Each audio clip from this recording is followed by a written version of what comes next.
शक्ति में तब्दील करना आपका उद्देश्य है।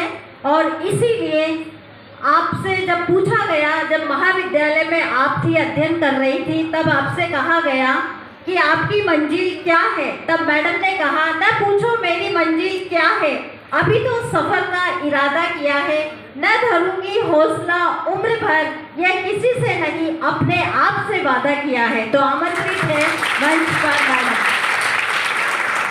परिसर में आज के वार्षिक उत्सव और पुरस्कार वितरण समारोह में मेरे साथ समारोह की अध्यक्षता कर रहे आदरणीय प्रिंसिपल साहब संदीप यादव सर, मेरे साथ विशिष्ट अतिथि की भूमिका में डॉक्टर आशुतोष बंडा सर, उपस्थित संकाय सदस्य और मेरी प्यारी छात्रा युवा शक्ति, आप सभी को मेरा सादर नमस्कार। और आपने मुझे यहाँ बुलाकर मुख्य अतिथि का जो भार दिया और एक अवसर दिया, उसके लिए आपका बहुत बहुत आभार कि आपसे मुझे संवाद करने का मौका मिला। हम जानते हैं कि वार्षिक उत्सव किसी भी जो महाविद्यालय या शैक्षणिक संस्थान है उसका एक आईना होता है, जिसमें हम देखते हैं कि बच्चों की पूरे वर्ष भर क्या एकेडमिक उपलब्धियां रही और उनकी जो अन्य शैक्षणिक गतिविधियां हैं वो क्या रही। तो बच्चियों ने जिस तरह से सरस्वती गान किया और मेरे सम्मान में जो स्वागत गान किया, उनके कंठ को देखकर मुझे लगा कि बिल्कुल साक्षात सरस्वती विराजती है और बहुत ही मधुर गाना उन्होंने गाया। और मैं ये मुंह पे तारीफ नहीं कर रही, बाकी बहुत ही मधुर था उनका गाना। और जब मैंने आशुतोष सर से पूछा कि ये क्या संगीत संकाय की छात्राएं हैं, तो उन्होंने कहा कि महाविद्यालय में तो संगीत विषय है ही नहीं। तो मुझे और भी अच्छा लगा कि ये वाकई इनमें ये नेचुरल ही नैसर्गिक प्रतिभा है कि ये इतनी अच्छा इन्होंने गायन किया है। क्योंकि हम सब शिक्षा के मंदिर में बैठे हैं, तो और मैं समझती हूँ कि ये जो वर्दी मुझे मिली है या जो भी यहाँ पर मंच साझा कर रहे हैं या आप भी आगे जो बनेंगे, उसमें एक बहुत बड़ा रोल हमारे पेरेंट्स के साथ साथ हमारे शिक्षकों का भी होता है। और मैं मानती हूँ कि आज जो भी मुझे मिला उसका एक बहुत बड़ा योगदान या उसका क्रेडिट है वो मेरे शिक्षकों को जाता है। तो उन्हीं को समर्पित 4 लाइनें हैं कि शिक्षा के बिना ये जीवन क्या, कुछ भी नहीं सिर्फ अंधकार यहाँ, धन्य धन्य हमारे शिक्षकों को जिनसे रोशन है सारा जहां। शिक्षकों का महत्व हम सब जानते हैं, क्योंकि शिक्षक ही हमने बार बार सुना है कि शिक्षक ही वो दीपक है या वह मोमबत्ती है जो स्वयं जलकर दूसरों के जीवन में प्रकाश भरते हैं। और शिक्षक ही है जो एक छात्र की जीवन की दशा और दिशा को निर्धारित करते हैं। तो मेरी सभी छात्राओं से अनुरोध रहेगा कि आपके शिक्षक चाहे कैसे भी हों, अच्छे हों, कई बार कुछ नेगेटिव भी हो सकते हैं, लेकिन शिक्षकों के प्रति सदैव सम्मान का भाव रखिए। क्योंकि अगर हम शिक्षकों का सम्मान करेंगे तो कहीं ना कहीं उसका रिवार्ड हमें आजीवन अपने करियर में भी मिलेगा और अपने जीवन में भी मिलेगा। अब जिन छात्राओं को पुरस्कार में यहाँ पर देख रही हूँ और उधर वो शीट्स भी देख रही हूँ, लेकिन मेरे पास इतना समय तो खैर सभी के पास 24 घंटे है, लेकिन हमारा समय हमारे कंट्रोल में नहीं है, क्योंकि कोई ना कोई कुछ ना कुछ घटना होती ही रहती है। और पुलिस में जो सबसे पहली शर्त होती है कि आप मौके पर पहुंच जाएं, तो पता नहीं मुझे कहाँ जाना पड़ जाए। आज भी आपको पता है कि शहर में एक बंद का आह्वान था, उसी ड्यूटी को करते हुए मैं 2.5 घंटे यहाँ पर लेट आई हूँ। इसके लिए मैं आपसे क्षमा प्रार्थी हूँ कि हम कहते हैं कि पंक्चुअल होना चाहिए, लेकिन पंक्चुअलिटी हमारे प्रोफेशन में ऐसे कार्यक्रमों में नहीं चलती, तो इसके लिए आप मुझे सब माफ करें। अब छात्राओं से मैं कहना चाहूंगी कि मैं इसी बूंदी शहर की मेरी सारी पढ़ाई लिखाई है, जैसा कि हमारी मैडम ने बताया था। 12th मैंने मांगरोल से किया और मेरे पिताजी कांस्टेबल हैं, जो पुलिस में एक सबसे छोटी पोस्ट होती है जिसको हम सिपाही कहते हैं। और घर में हम 6 बहनें हैं, मेरे से बड़ी 2 हैं और मेरे से छोटी 3 बहनें हैं। तो सरकारें जो आज बेटी बचाओ और बेटी पढ़ाओ का नारा दे रही है, हमारे जमाने में हम 10वीं में केवल 10 लड़कियां थे। संयोग का फिगर है कि 10वीं में 10 ही लड़कियां थे और 12th में आते आते उनमें से 4 की शादी हो गई, तो हम केवल 6 लड़कियां बचे थे। तो आज जो मेरे साथ पढ़ने वाली लड़कियां हैं, उनकी जब शादी हो गई तो उनके और मेरे बच्चों में इतना डिफरेंस है कि वो आज दादी नानी है और मेरा तो बेटा 12th में ही पढ़ता है। तो उस समय बाल विवाह का भी एक बड़ा दंश लड़कियों को झेलना पड़ता था और बेटियों का जीना ही बड़ा मुश्किल काम था, तो पढ़ना तो उनके लिए बहुत दूर की कौड़ी था। तो हम उस जमाने में से निकल के आए जब लड़कियों को हर चीज के लिए बहुत संघर्ष करना पड़ता था। और आप जो आज बैठे हुए हो वो बहुत लकी हो, बहुत भाग्यशाली हो कि आपको सरकार बचा भी रही है और पढ़ा भी रही है, ये अवसर दे रही है। कि मैं संख्या देख रही हूँ कि हमारे टाइम पे जो 80 होती थी, मुझे प्रिंसिपल सर ने बताया कि यहाँ लगभग 1300 लड़कियों की स्ट्रेंथ है। हम तो जब बूंदी कॉलेज में पढ़ते थे, कोएड का कॉलेज होता था वो, और मुझे लगता है फर्स्ट ईयर में 80 लड़कियां होते थे। और आज आप लोग कितने हो?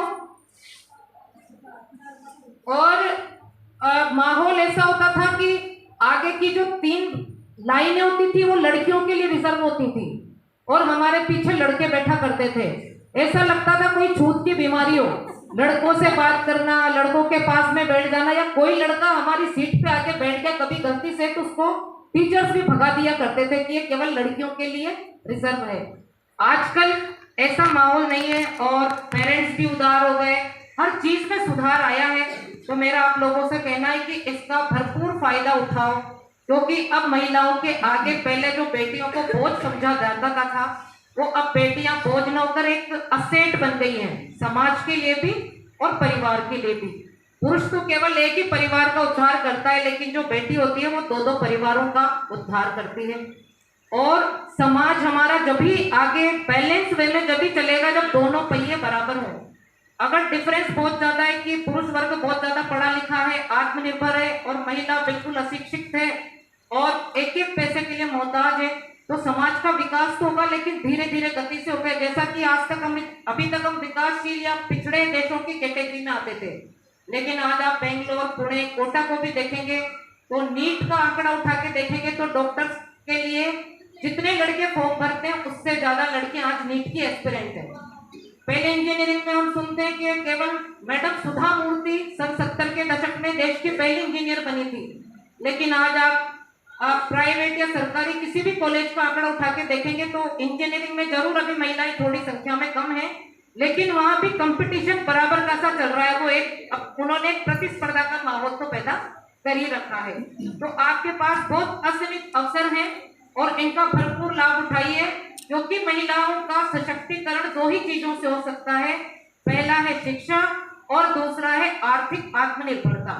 जो महिला शिक्षित है वो अपने अधिकारों के प्रति जागरूक रहेगी, और जो महिला आर्थिक रूप से आत्मनिर्भर है वो कभी किसी पे आश्रित नहीं रहेगी और अपने डिसीजन लेने में सक्षम होगी। और अगर उस पर कोई अत्याचार भी हुआ है या जीवन में कोई परेशानी आई है, खंड हुआ है, तो वो उसका भी सामना करेगी। अब ये तो हुई थोड़ी सी कि समाज की बात। अब आते हैं अपन करियर की बात पर। हम पुलिस अधिकारी हैं और चूंकि ये शिक्षा का परिसर है तो करियर एक बहुत बड़ा रोल निभाता है। और आप सब, चूंकि मुझे लगता है कि बीए फाइनल की छात्राएं हैं, first year, second year, third year जो भी हैं, लेकिन मान के चलिए कि हमारे जीवन में जो 18 से और 25 साल का जो स्पान है, ये 7 साल ही सबसे महत्वपूर्ण है, जब हमारे जीवन की दशा और दिशा तय होती है कि हम आगे क्या बनेंगे। अगर इन 7 सालों में हमने मटर मस्ती की, अनावश्यक गलत संगति में पड़े, गलत लोगों के प्रभाव में आए, ऐसे लड़कों से दोस्ती कर ली जो हमारे जीवन को पीछे धकेलने वाले हैं, तो जीवन आज से 7 साल बाद आप कल्पना कीजिए कि क्या होगा। और अगर पढ़ाई लिखाई करके हमने अपना मकाम बनाया, अच्छा करियर बनाया, कोई नौकरी लग गई, कोई व्यवसाय कर लिया, या साहित्य, कला, सिनेमा, संगीत, एंटरप्रेन्योरशिप और व्यवसाय किसी भी क्षेत्र में चले गए तो भी हम कुछ ना कुछ कर ही लेंगे। तो ये 7 साल हैं, ये बड़े महत्वपूर्ण है। एक मिनट का सदुपयोग कीजिए, क्योंकि समय ही सबसे बड़ा धन है। ये हम बचपन से ही सुनते आए हैं। दूसरी चीज है सक्सेस के 5D। मैं मानती हूँ कि पहला है डिटर्मिनेशन, कि आप संकल्प कीजिए, अपना लक्ष्य निर्धारित कीजिए कि हमें क्या करना है। पढ़ाई करनी है, नौकरी में जाना है तो खूब मन लगाकर पढ़िए, व्यवसाय करना है तो उसकी बारीकियों को समझिए, और अगर किसी कला या साहित्य के क्षेत्र में जाना है तो खूब प्रैक्टिस कीजिए, खूब रियाज कीजिए। दूसरा है डिसिप्लिन। अनुशासन के बिना जीवन में कुछ भी नहीं मिलता, अनुशासन के महत्व हम सभी समझते हैं। उसके बाद है डेडिकेशन, कि जो भी फील्ड आपने चुना है उसमें बिल्कुल समर्पित हो जाइए और अपना जो 100% एफर्ट्स हैं वो उसमें लगाइए, तो सफलता आपकी निश्चित है। हो सकता है एक बार असफल हो जाए, 2 बार हो जाए, 3 बार हो जाए, लेकिन लास्ट में आप कहीं ना कहीं सफलता आपको मिल ही जाएगी। और चौथा आता है कि ड्राइव, जो भी आपने सेलेक्ट किया है उसको एक अभियान के मोड में चलाइए। जो भी विजन आपका लाइफ के प्रति है उसको मिशन मोड में उसमें काम कीजिए आप, तो आपकी सफलता निश्चित है। 12वीं फेल किस किसने देखी है मूवी? क्या मैसेज उस फिल्म का? उस फिल्म का मुझे लगता है 2 ही मैसेज है। नंबर 1 कि एक बार का फेल्यूर हमेशा का फेल्यूर नहीं होता। जैसा कि उसके हीरो हैं मनोज शर्मा, जो हमारे पुलिस अधिकारी हैं, 12वीं में फेल हो गए थे लेकिन बाद में उन्होंने खूब मेहनत की और मेहनत करके वो आईपीएस ऑफिसर बने और आज वो महाराष्ट्र कैडर के आईपीएस ऑफिसर हैं, एडीजीपी हैं। दूसरी चीज है कि इस उम्र में भटकाव खूब होता है। लड़कों की दोस्तियां, फैशन और फेसबुक, सोशल मीडिया, इस तरह के जो एप्स हैं वो हमें खूब आकर्षित करते हैं और हमारा मन करता है कि इन चीजों में रहो, इसी में आनंद है। लेकिन ये समय आपसे त्याग और सेक्रीफाइस मांगता है। अगर आप इन बाह्य आकर्षणों से दूर होकर अभी अपना सारा फोकस अपने टारगेट को अचीव करने में लगाएंगे तो आपकी लाइफ, आपने जो सोच रखा है वो जरूर आपको मिलेगा।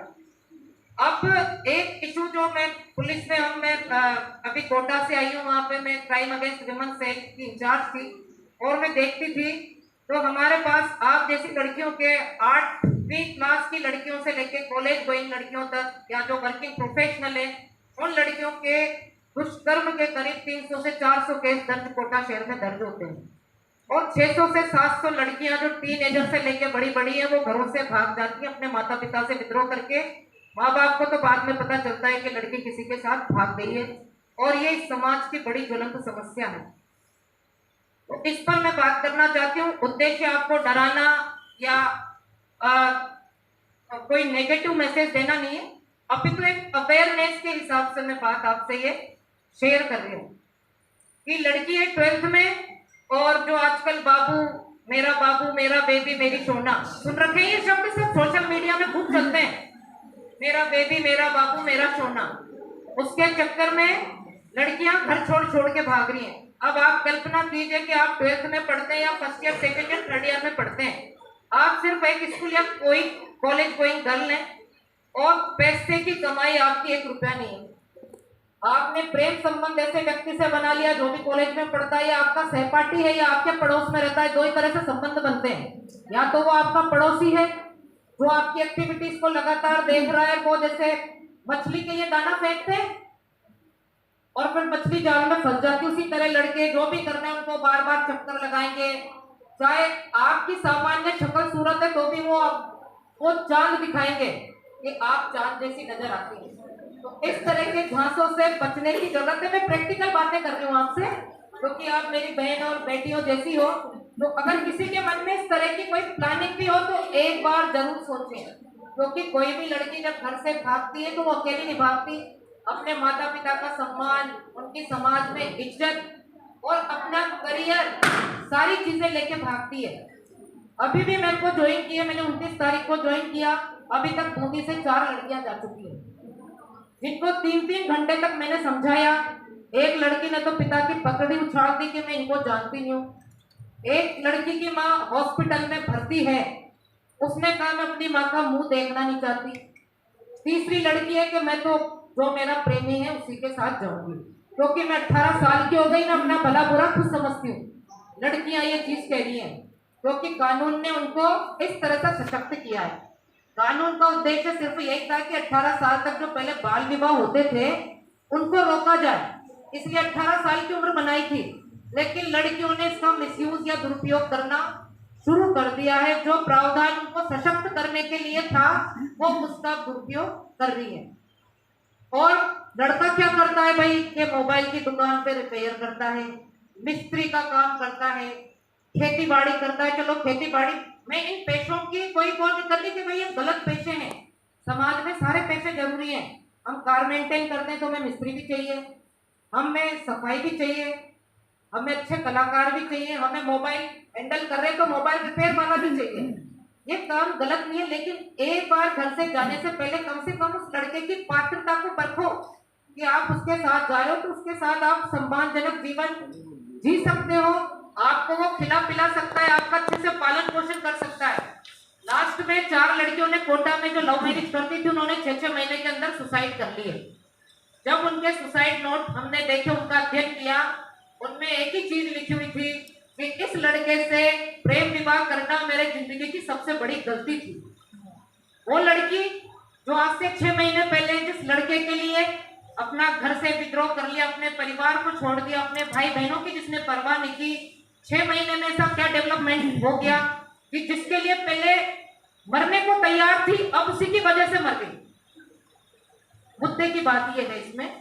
तो प्रैक्टिकल जो परेशानियां उनको समझो, क्योंकि आप घर से भागते हो, आपको किराया चाहिए, सर छुपाने के लिए घर चाहिए, पेट भरने को राशन चाहिए, पहनने को कपड़ा चाहिए, मोबाइल रिचार्ज चाहिए, और जो उसने आपको सपने दिखा रखे थे कि चांद पे ले जाऊंगा, 5 स्टार होटल में खाना खिलाऊंगा, जिसकी कमाई 1 रुपया नहीं है वो आपको कहाँ ले जाए। हमारे यहाँ एक लड़की भागी, लड़की से जब मैंने पूछा, क्योंकि मैं 3-4 घंटे तक ऐसी भागने वाली लड़कियों की काउंसलिंग करती हूँ।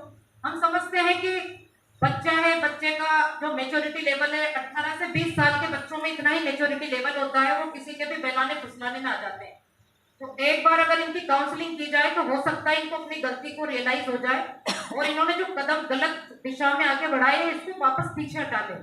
तो इसीलिए हम लड़कियों की काउंसलिंग करते हैं कि अपनी गलती का एहसास करें और इनको भूल सुधार करने का एक मौका दिया जाए। जैसे कि जेल, ये विद्यालय परिसर भी आपका जेल में ही संचालित है, और जेलें किस लिए बनाई है भाई? पहले आदि काल में यही कानून था कि आंख के बदले आंख और दांत के बदले दांत, मौत के बदले मौत।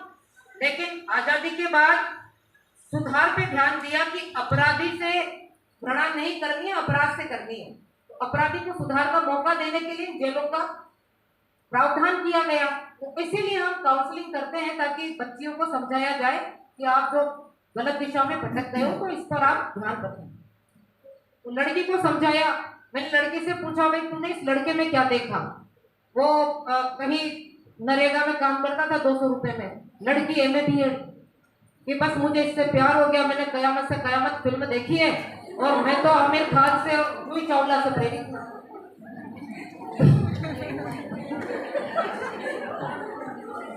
तो मैंने कहा वो फिल्म थी सिर्फ 3 घंटे की और तुम्हारी जिंदगी है 100 साल। 100 साल भी ना माने तो 60 साल तो है ही, जिसमें से यंग एज के हैं कम से कम 35-40 साल। तो 3 घंटे की फिल्म की तुलना अपने 60 साल की जिंदगी से मत करो। लाइफ में जब स्ट्रगल आता है तो पता नहीं एक टाइम की रोटी का क्या वैल्यू होती है, वो सब जान सकते हैं जिन्होंने इस तरह का स्ट्रगल किया होगा। क्योंकि इसने मेरे से कहा था कि 200 रुपए मैं कमा लूंगा, 200 रुपए तू कमा लेना, फिर होटल में खाना खा लेंगे, एक फिल्म देख लेंगे। तो मैंने कहा ये तो तुम्हारा खाने पीने फिल्म देखने में खत्म हो गया, रहोगे कहाँ? किराया कितना है कि 5,000 रुपए, और ये कितना कमा लेता है कि नरेगा में तो वैसे भी 150 दिन ही काम मिलता है, पूरे साल वैसे भी काम नहीं मिलता। हमने उस लड़की को बरामद किया, आपके बुढ़ला जंक्शन है रेलवे स्टेशन का, जहाँ पे रेलवे के अबेंडेंट क्वार्टर पड़े हुए हैं, उससे पार किया हमने, जो भाग के वो उस जगह छुपी हुई थी। तो मैंने कहा जब मैं तुझे चांद और 5 स्टार के दिखा रहा था तो ये भाग के ले जाता तो किसी होटल में ले जाता, ये इस सुनसान बंबुलों के बीच में इस क्वार्टर में क्या लेने आया? जब ये कह रहा है कि मेरे पास पैसे नहीं। तो भाई तुझे पहले ही इसका आकलन करना चाहिए था। कि प्रैक्टिकल मैं उदाहरण आपको इसलिए दे रही हूँ कि अगर कोई आपको इस तरह से झांसा देता है, इस तरह से प्रपोज करता है, तो एक बार अपना माइंड अप्लाई करो, भावनाओं में मत बहो, अपने माता पिता की इज्जत का ख्याल करो और अपने करियर का ख्याल करो।